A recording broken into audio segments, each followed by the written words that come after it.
Okay, so sugarcane. Every plant came from somewhere, and because this whole place once upon a time was forested, it probably, matter of fact, looked a lot like this, more than it looked like all these buildings and stuff you see around them. But the sugarcane plant uh, originated in Polynesia over 10,000 years ago. So scientifically, like I was saying before, the white sugar that we put on cakes, cookies, and in sweet tea comes from either the sugar beets, which are our annual crop, and when it's annual, that means every year you got to put it in the ground in order to get it to grow.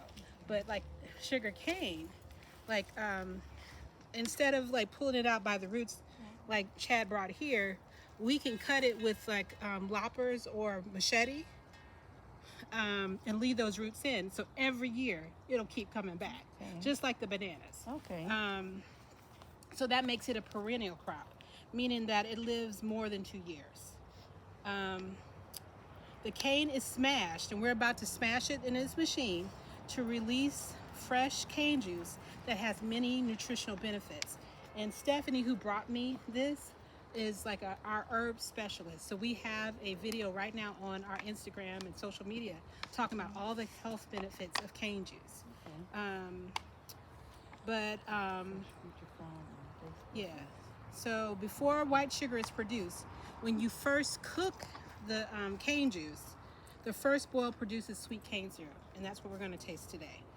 Boiling the syrup a second time produces molasses, and the third boiling of the syrup creates blackstrap molasses. And every time you boil it, it gets a little less sweet, but also like healthier and stuff for you.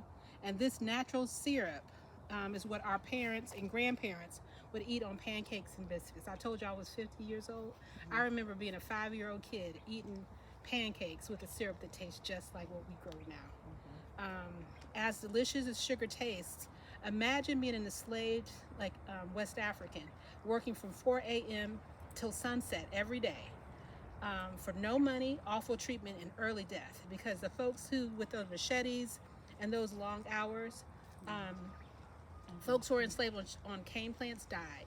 So they had to keep bringing kidnapped folks over and over again to those spaces.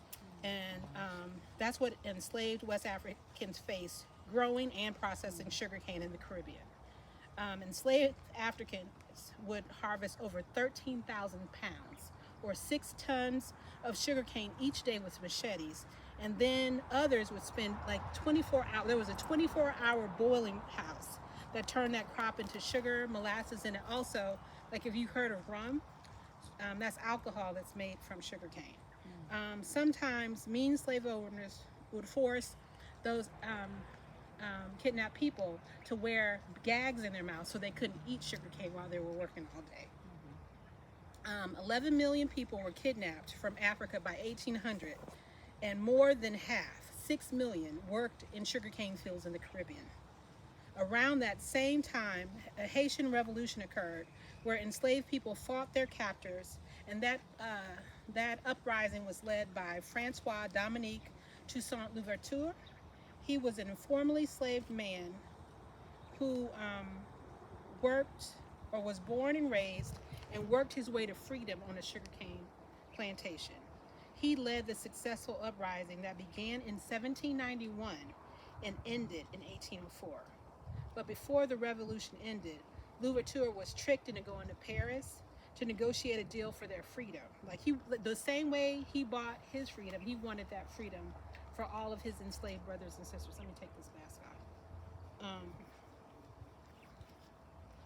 He wanted it for them. So they tricked him, and he went to Paris, was in prison, and died in 1803. And the following year is when Haiti had its independence. And Haiti used to be called, Saint Dominique. Or Saint Dominique.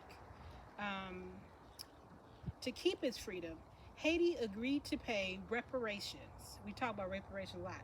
Haiti paid reparations of 90 million francs, or $21 billion in today's money, to repay the money France lost from the enslavement business that they lost on from the sugarcane and all the other stuff they had growing in Haiti. And the debt that Haiti paid, they started paying the year that the Haitian Revolution ended, 1804, and did not stop paying until 1947. So that's all the history behind that cane, and like how sugar became a cash crop, because like I said, there's only two sources of sugar. Even though this has been around 10,000 years, it doesn't grow in every single climate. So they got folks from those places like Polynesia did trade. They went to Asia and all these other places. So sugar cane's all over the place now. But now it's here in the States, this purple ribbon cane, and we're going to juice what we got, and then we're going to taste somebody else's purple ribbon cane from another part of South Carolina. Y'all ready? Yeah. Okay, so I think